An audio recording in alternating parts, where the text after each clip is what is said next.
Hello student, chemistry in everyday life का video number 4 है। Last video हम discuss कर रहे थे नार्कोटिक एनालिसिस और नॉन नार्कोटिक एनालिसिस। तो जो नॉन नार्कोटिक्स पीड़ाहारी होते हैं वो बिना नर्वस सिस्टम को डिस्टर्ब किए, बिना नर्वस सिस्टम को अफेक्ट किए ही पेन को रिड्यूस करते हैं, जबकि जो नार्कोटिक्स पीड़ाहारी होते हैं वो जो है नर्वस सिस्टम को अफेक्ट करते हैं और इसके अलावा पेन को तो रिड्यूस करते हैं but they are affected our nervous system. ये हमारे नर्वस सिस्टम को अफेक्ट करते हैं।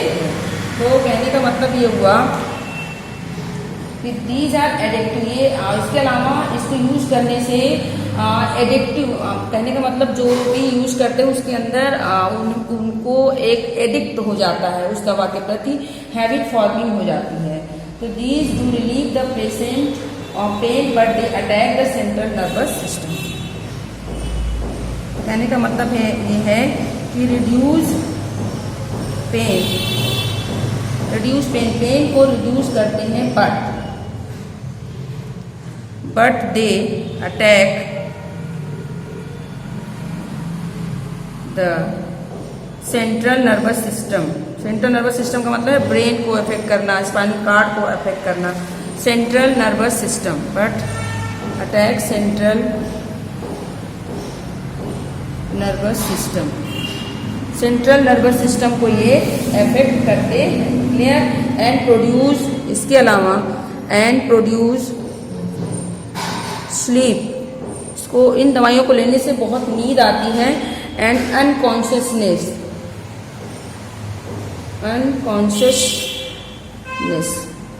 कॉन्शियस में नहीं रहते। इसको यूज करने से बहुत ज़्यादा नींद आएगी और कॉन्शियस में नहीं रहेंगे, ये सारी बातें हैं। इसके अलावा they are addictive in nature. They are addictive in nature habit forming. इसको खाने से इनको ही खाने की आदत पड़ जाती है इस तरह के दर्द में। और इसके अलावा नार्कोटिक्स एनालिसिस जो है they are mainly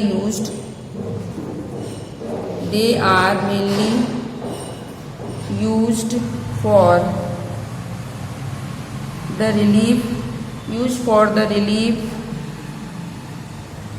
of post operative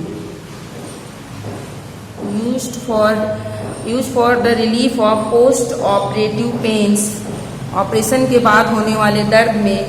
और इसके अलावा कार्डियक पेन हार्ट में होने वाले दर्द। एंड पेन टर्मिनल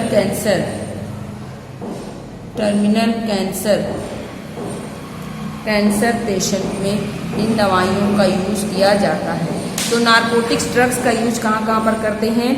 पहली बात, नर्वस सिस्टम को अफेक्ट करता है। इसको यूज करने से पेशेंट एडिक्टिव हो जाता है।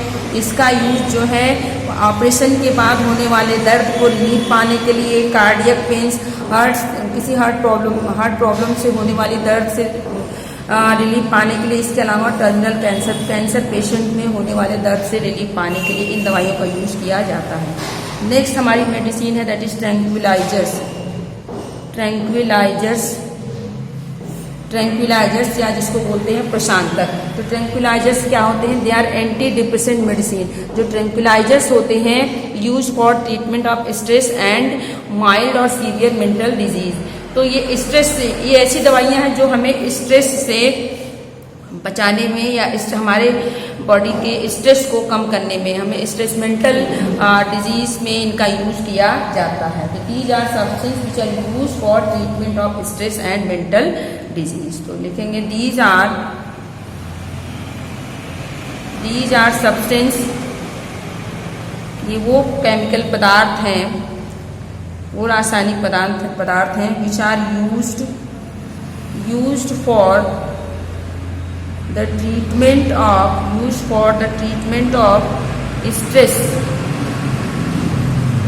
of stress and mental disease।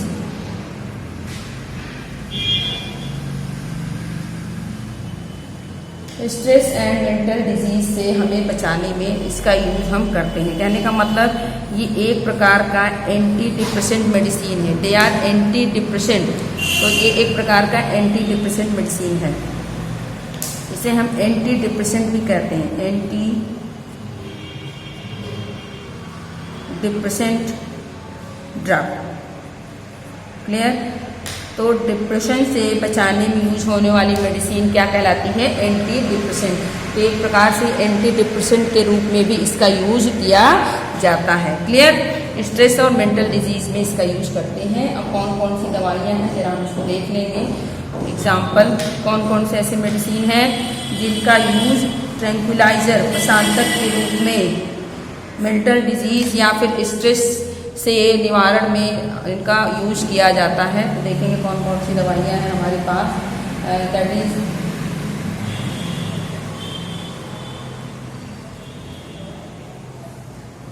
क्लोराडाइजीपॉक्साइड and meprobamate. इसके अलावा इक्वेनिल एक्सेट्रा, ये सब ट्रैंक्विलाइजर्स के रूप में यूज किए जाते। क्लियर? नेक्स्ट है हमारा that is anti microbial drugs. Anti microbial next है that is anti microbial drugs. तो ऐसे ड्रग्स जो कि हमें माइक्रो ऑर्गेनिज्म के इन्फेक्शन से, तो anti microbial drugs are the, ये ड्रग्स कहाँ पर यूज होते हैं? They are used anti microbial are the drugs which cure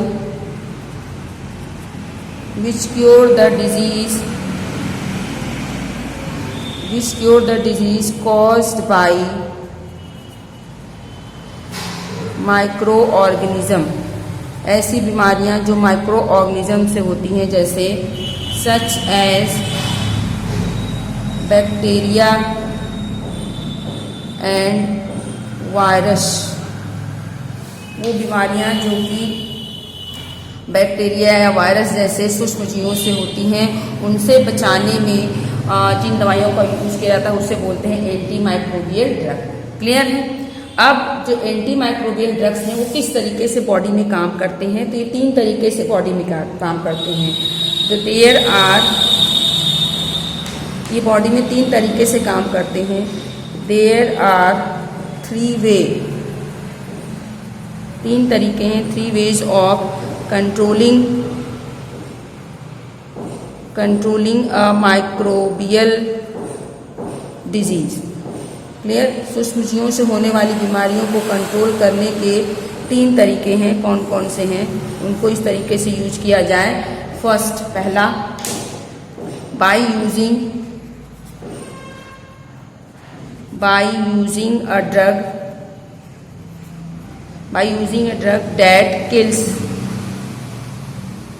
that kills the microbes in the body। तो ऐसे ड्रग्स को यूज किया जाए, ऐसे एंटी माइक्रोबियल ड्रग्स को यूज किया जाए जो कि माइक्रो ऑर्गेनिज्म को बॉडी के अंदर ही किल कर दे, मार दे। जब बॉडी के अंदर ही माइक्रो ऑर्गेनिज्म मर जाते हैं तो उसे बोलते हैं बैक्टीरिसाइडल मेथड। इस मेथड को बोलते हैं बैक्टीरिसाइडल। क्लियर? दूसरा है, ऐसा हो जाए कि बॉडी के अंदर माइक्रो ऑर्गेनिज्म का ग्रोथ ही कम हो जाए, तो inhibit the growth of micro organism by using a drug that inhibits the growth of microbes। Micro organism की ग्रोथ जो है बॉडी के अंदर ही कम हो जाए, ये उसको कम कर दें। इस मेथड को बोलते हैं बैक्टीरियोस्टैटिक मेथड। दूसरा मेथड ये। तीसरा तीसरा है by increasing immunity of the body, by increasing immunity of the body against infection, किसी भी इन्फेक्शन के अगेंस्ट बॉडी की इम्यूनिटी को इम्यूनिटी का बढ़ जाना। मतलब कहने का मतलब ये है कि anti microbial drug, micro organism से होने वाले जो ड्रग्स, माइक्रो ऑर्गेनिज्म से होने वाली बीमारियों को रोकने के लिए जिन ड्रग्स को यूज करते हैं उसे एंटी माइक्रोबियल ड्रग कहते हैं। अब एंटी माइक्रोबियल बीमारियों को माइक्रो ऑर्गेनिज्म से होने वाली बीमारियों को रोकने के 3 तरीके हैं। पहला, ऐसी दवाइयाँ ली जाएं जो कि बॉडी के अंदर ही माइक्रो ऑर्गेनिज्म को किल करते हैं, उसको बैक्टीरियोसाइडल मेथड कहते हैं। दूसरा तरीका है कि ऐसे ड्रग्स लिए जाएं जो बॉडी के अंदर माइक्रो ऑर्गेनिज्म के ग्रोथ को कम कर दें, उससे भी बीमारियां सही हो जाएंगी। इसके अलावा तीसरा ये तरीका है कि बॉडी के इम्यून सिस्टम को बढ़ा लिया जाए। क्लियर? जैसे ये हमारा जो एंटी माइक्रोबियल टॉपिक है, अगर हम इसको इस समय चलने वाली बीमारी कोरोना पे, अगर हम कोरोना वायरस पे डिस्कस करें तो इससे रिलेट करें तो आपको समझ में आएगा। देखिए, कोरोना वायरस वायरल डिजीज है, एक प्रकार की वायरस से होने वाली बीमारी है, मतलब माइक्रो ऑर्गेनिज्म से होने वाली डिजीज है। तो इसका मतलब ये है अभी तक फिलहाल इसका कोई मेडिसिन नहीं है, ना ही कोई वैक्सीन है, बट अगर इस बीमारी को रोकना है तो ड्रग्स इसके अंतर्गत आएगा, एंटी माइक्रोबियल ड्रग के अंतर्गत आएगा। यदि कोई मेडिसिन, कोई ड्रग आती है तो उसको हम एंटी माइक्रोबियल ड्रग्स की कैटेगरी में रखते हैं, पहली बात। दूसरा, अब कहा जा रहा है कि भाई दवाई, अभी तो कोरोना वायरस से बचने के लिए कोई दवाई हमारे पास है नहीं, मतलब कोई दवा अभी तक इस पर रिसर्च नहीं हो पाया, कोई दवा अभी तक नहीं आ पाई है। तो इसमें यही कहा जा रहा है कि अपने इम्यून सिस्टम को स्ट्रांग करिए, जिसका इम्यून सिस्टम स्ट्रांग है वो इस बीमारी को लड़ने में सक्षम है और इस बीमारी से बच जा रहा है। तो देखिए, तीसरा तरीका अगर हम देखें, हमने कहा कि माइक्रो ऑर्गेनिज्म से होने वाली बीमारियों से बचने के 3 तरीके हैं। एक तो ये है, 2 मेथड तो डिपेंड करते हैं दवाइयों के ऊपर। तो फिलहाल तो कोरोना वायरस की या कोरोना वायरस बीमारी से बचने वाली कोई दवा है नहीं, तो ये दोनों तरीके तो फेल हो जाते हैं। पहला कि भाई हम दवा ऐसे ड्रग्स का यूज करें जो कि माइक्रो ऑर्गेनिज्म को बॉडी के अंदर, मतलब वायरस को बॉडी के अंदर ही मार डाले। दूसरा कि बॉडी के अंदर वो पहुंचने के बाद वायरस के ग्रोथ को कम कर दें, तो दवा है नहीं, तो ये दोनों मेथड तो फेल हो गए। तीसरा मेथड हमारे पास है कि हम अपने इम्यून सिस्टम को बढ़ा लें। यदि हमारी इम्यूनिटी स्ट्रांग होगी तो शायद हम इस बीमारी से बच सकें। क्लियर? आई थिंक आपको समझ में आ गया होगा एंटी माइक्रोबियल ड्रग के बारे में। अब एंटी माइक्रोबियल ड्रग के अंतर्गत ही आते हैं antibiotic, antiseptic, anti infected are broad class of anti microbial. तो आगे नेक्स्ट यहीं पे लिखेंगे हम कि antibiotics, antiseptics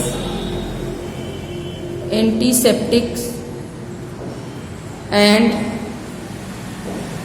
disinfectant are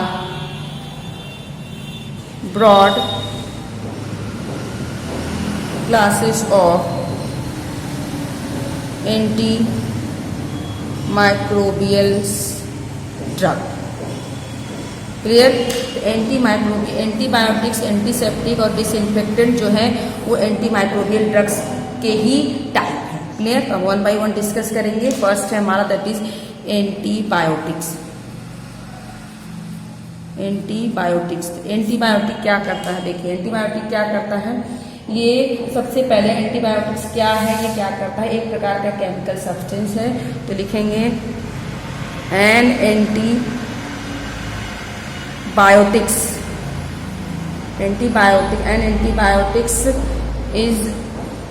antibiotics is a substance, एक प्रकार का रासायनिक पदार्थ है जो कि antibiotic is a substance which inhibit, जो क्या करता है, which inhibits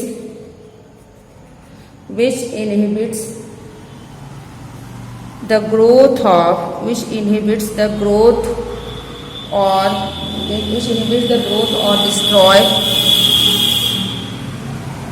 destroy microorganism in our body। Clear? Simple सा मतलब ये है कि एंटीबायोटिक्स वो पदार्थ है जो कि माइक्रो ऑर्गेनिज्म की ग्रोथ को कम कर देता है या उसे डिस्ट्रॉय कर देता है, उसे हम एंटीबायोटिक कहते हैं। तो एग्जाम्पल में देखेंगे कौन कौन से एंटीबायोटिक्स हैं हमारे पास। तो एंटीबायोटिक्स में एग्जाम्पल में हम देखेंगे एंटीबायोटिक क्या करता है, सिंपली इनहिबिट द ग्रोथ और destroy micro organism. Clear, micro organism को किल करता है। तो फर्स्ट एंटीबायोटिक जो है पेनिसिलिन है। फर्स्ट एंटीबायोटिक्स हमारा क्या है, दैट इज पेनिसिलिन, जिसकी खोज first antibiotic that is penicillin और जिसकी खोज अलेक्जेंडर फ्लेमिंग ने की थी। तो पेनिसिलिन जो है फर्स्ट एंटीबायोटिक है। इसका यूज कहाँ पर करते हैं, इट इज यूज्ड फॉर, कहाँ पर यूज होता है, it is used for pneumonia. Clear, bronchitis और ब्रोंकाइटिस एक्सेट्रा, इन सब बीमारियों में इसका यूज किया जाता है। तो पेनिसिलिन सबसे पहली खोजी गई हमारी एंटीबायोटिक है, जिसका यूज जो है न्यूमोनिया या फिर ब्रोंकाइटिस, ब्रोंकस में इन्फेक्शन हो जाए। ब्रोंकस क्या है, हमारे रिस्पायरेटरी सिस्टम का एक भाग है, तो उसमें होने वाले इन्फेक्शन से बचाने के लिए। क्लियर, इसके अलावा और भी एंटीबायोटिक्स हैं, जैसे हमारे पास है और सारे एंटीबायोटिक, जैसे हमारे पास है टेट्रासाइक्लिन, क्लियर, क्लोरमफेनिकॉल,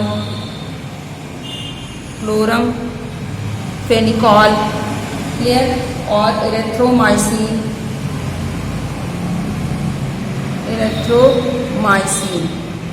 क्लियर। तो ये सब हमारे एंटीबायोटिक्स के अंतर्गत आते। नेक्स्ट हम देखते हैं दैट इज एंटीसेप्टिक। दूसरी हमारी जो एंटी माइक्रोबियल ड्रग्स है दैट इज एंटीसेप्टिक्स, जिसको बोलते हैं पूर्तिरोधी। ये क्या है, ये एक प्रकार का केमिकल सब्सटेंस है,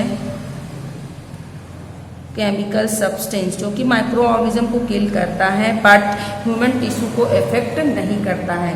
chemical substance which prevent the growth of micro organism.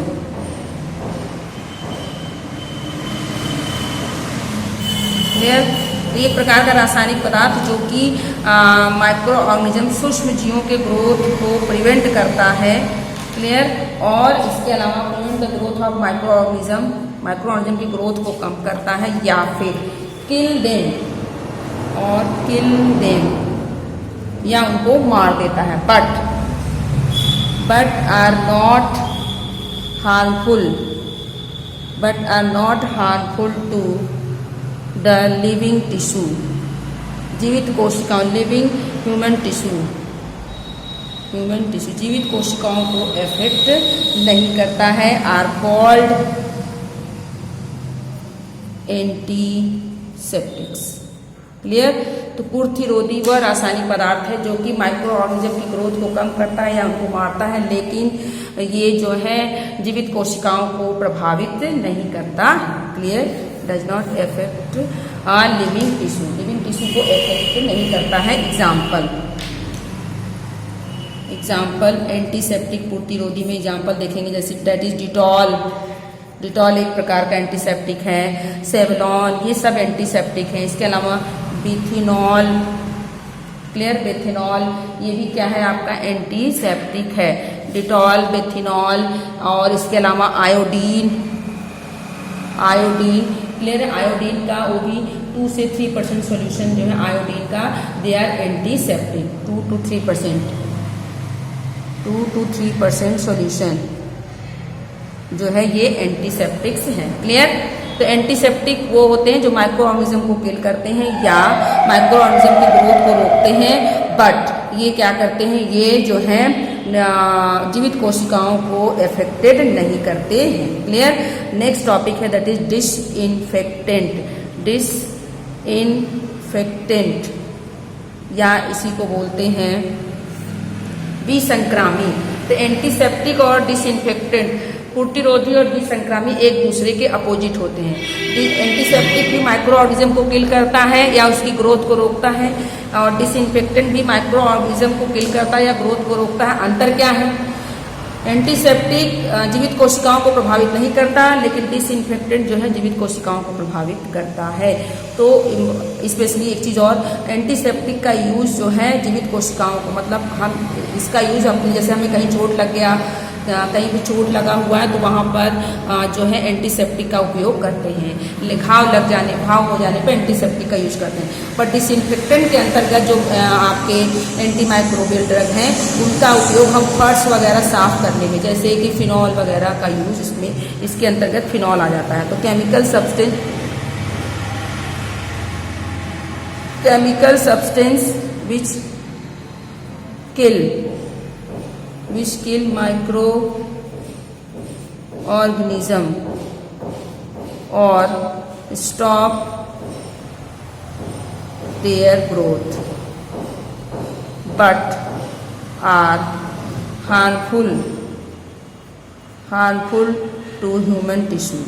ये ह्यूमन टिश्यू के लिए अफेक्टेड होते हैं, हार्मफुल होते हैं, इसलिए इनका उपयोग जो है ह्यूमन टिश्यू पर नहीं किया जाता है। जीवित निर्जीव कोशिकाओं मतलब फर्श वगैरह पर किया जाता है। Are called a disinfectant.